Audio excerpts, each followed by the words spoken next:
Hello everybody, welcome to the second part of the lecture on Buddhism, in which I will go into details concerning illness and healthcare, lifestyle and other aspects of Buddhism. So, let's start from attitude toward illness. Buddhist medicine distinguishes four classes of disorders.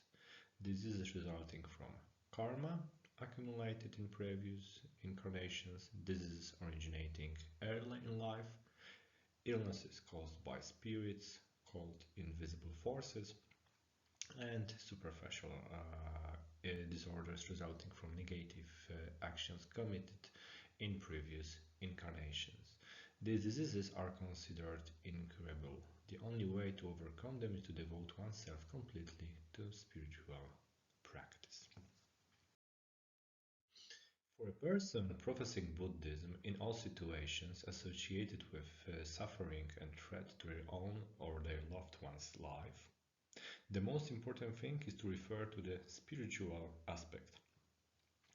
Help in life-threatening situations is provided by making an offering to monastery, ordering prayers or rituals that can prolong life, make it easier to prepare for death, visiting holy places, lighting butter lamps, repeating mantras, flying prayer flags.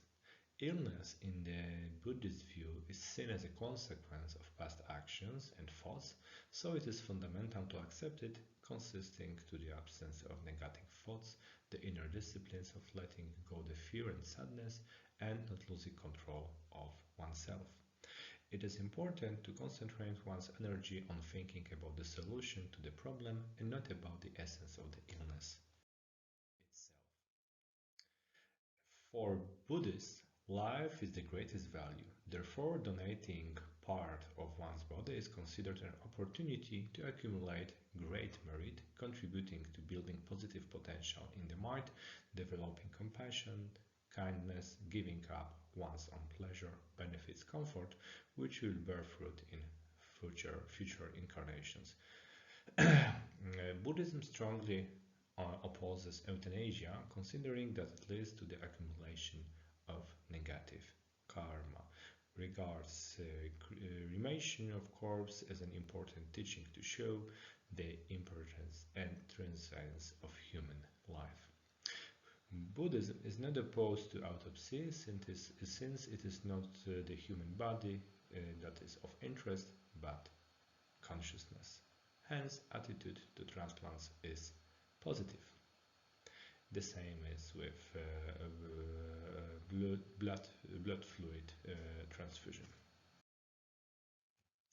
As for pregnant women, Buddhism attaches great importance to having offsprings. It is believed that noble people have children. The day a child is born is considered happy. Having a child means being able to take care of it and ensure continuity of life, while not having a child is a great worry for the family. It is important for the pregnant woman to take care of her mental and physical health by thinking positively about baby as a great happiness, following religious practices, taking care of her sleep, taking walk, and eating.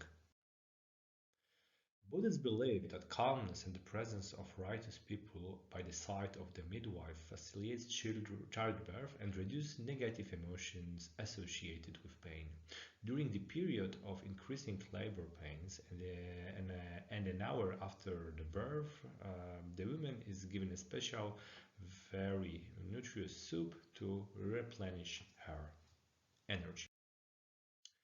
Birth, according to Sutra, occurs at the end of the 38th week. The day before the birth, the parents invite a lama, a spiritual teacher, to their home, and special prayer for the family's happiness are recite in the family home. A newborn baby is washed immediately after birth. It is customary for a newborn child to have a fixed birth horoscope. A well-known ritual practiced after the birth is touching the baby's tongue with a special stick of which the syllable D, called the emanation of wisdom of all Buddhas, is engraved. As for the nursing care of adult patients, the treatment process for an adult includes adherence to dietary recommendation while elimination of products that upset the balance in the body and taking herbs prescribed by the doctor. The return to full health is possible under the condition of religious practices because only the combination and activities in the spiritual and physical spheres can lead to restoration of health. So, care requires the creation of conditions from religious rituals and meditation practices. Buddhists believe that each moment of life should be treated as unique and precious, which tells them to make the best and fullest of it, while accepting the possibility of death that may occur at any time. Therefore, tend to accept death as a natural end of life and accept the fully and truly informed about their state of.